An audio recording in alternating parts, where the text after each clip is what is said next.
Hello friends, இந்த வீடியோவில் ஒரு சிம்பிளான எக் ரோஸ்ட் எப்படி செய்யுதுன்னு பார்க்கலாம். இதில் வந்து நம்ம பச்சை பட்டாணியும் போட்டு ட்ரை ரோஸ்ட் பண்ண போகிறோம். ஒரு கடாயில் 3 டேபிள் ஸ்பூன்ஸ் எண்ணெய் எடுத்துக்கோங்க. அது கூடவே 4 மீடியம் சைஸ் ஆனியன் நான் பொடியாக நறுக்கி வச்சுருக்கேன். அதை இதில் சேர்த்துக்கிறேன். இது கொஞ்சம் நல்லா வதங்கின பிறகு பொடியாக நறுக்கின இஞ்சி 1 ஸ்பூன், கார்லிக் 1 ஸ்பூன், ஒரே ஒரு பச்சை மிளகாய் சேர்த்துக்கிறேன். உங்களுக்கு ஸ்பைஸ் காரமாக வேணும்னா நீங்கள் 2-3 பச்சை மிளகாய் கூட சேர்த்துக்கலாம். அதுக்கப்புறம் கருவேப்பிலை சேர்த்துக்கிட்டு நல்லா இதை வதக்கி எடுத்துக்கலாம். இப்போ இது நல்லா வதங்கிடுச்சு. இது கூட நான் இப்போ 3 மீடியம் சைஸ் தக்காளி பொடியாக நறுக்குனதை சேர்த்துக்கிறேன்.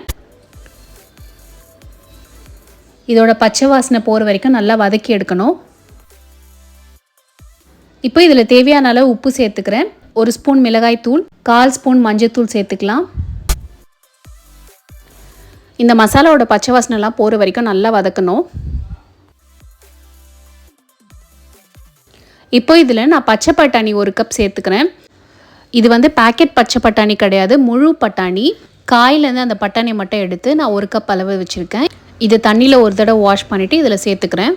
மோஸ்ட்லி வந்து இந்த பேக்கெட் பட்டாணி அவாய்ட் பண்ணிக்கோங்க. ஏன்னா அதில் நிறைய கலர் ஏஜென்ட்ஸ் போட்டிருக்காங்க, கெமிக்கல் ஆட் பண்ணியிருக்குது. ஸோ அது வந்து ஹெல்த்துக்கு நல்லதே கிடையாது. இந்த பச்சை பட்டாணி பார்த்திங்கன்னா உங்களுக்கு 5-10 மினிட்ஸ்லேயே குக் ஆகிடும். இப்போ இதில் பட்டாணி ஆட் பண்ணியாச்சு. இது கூடவே 1 ஸ்பூன் கரம் மசாலா போட்டு நல்லா கலக்கிக்கோங்க. இப்போ இதை மூடி போட்டு சிம்மில் ஒரு 5-10 மினிட்ஸ் வச்சுருங்க. நடுவில் ஒரு 2 டைம்ஸ் நீங்கள் கலக்கி விடுங்க. ஏன்னா நம்ம இதை ட்ரை ரோஸ்ட் பண்ணி எடுக்க போகிறோம், தண்ணி எதுவும் சேர்க்க போகிறதில்ல. அதனால் அடி பிடிக்காமல் இருக்கிறதுக்கு நடுவில் நீங்கள் கலக்கணும். 10 மினிட்ஸ் ஆகிடுச்சு. இது பாருங்கள் எப்படி வெந்திருக்குன்னு. நல்லா சூப்பராக வெந்துருச்சு. இதில் நான் இப்போ 4 முட்டை வேக வச்சுருக்கேன். அதை இதில் சேர்த்துக்கிறேன். இந்த மசாலாவோட நல்லா கலந்து விட்டுக்கலாம். இந்த முட்டையில் நடுவில் வந்து நான் சும்மா ஸ்லிட் போட்டிருக்கேன், மசாலா உள்ளே இறங்குறதுக்காக. இது நல்லா கலந்து ஒரு 2 மினிட்ஸ் அப்படியே வச்சுருங்க. அவ்வளோதான், சூப்பரான எக் ரோஸ்ட் ரெடி ஆகிடுச்சு.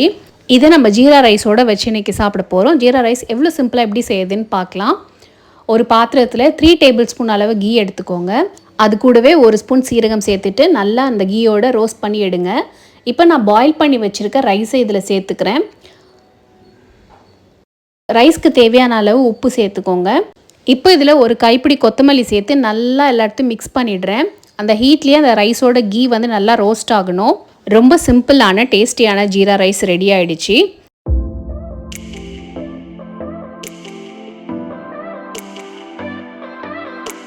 வாங்க இதை சர்வ் பண்ணிடலாம். பார்க்கவே செம்ம யம்மியாக இருக்குது. இந்த எக் ரோஸ்ட் வந்து சப்பாத்தி கூட வச்சு சாப்பிடலாம். அப்படி இல்லைனா ரொம்ப மைல்டான ஃபுட், தால் ரைஸ் இல்லை ஜீரா ரைஸ் அந்த மாதிரி வச்சு சாப்பிடலாம். டேஸ்ட்டும் சூப்பராக இருந்ததுங்க. நீங்களும் இந்த ரெசிபியை ட்ரை பண்ணிவிட்டு எப்படி இருந்தது சொல்லுங்கள். உங்களுக்கு இந்த வீடியோ பிடிச்சிருந்தா லைக் பண்ணுங்கள். இந்த சேனல் இன்னும் சப்ஸ்கிரைப் பண்ணலைன்னா சப்ஸ்கிரைப் பண்ணுங்கள். அடுத்த வீடியோவில் வேறு கண்டென்ட்டோட பார்க்கலாம். பாய்.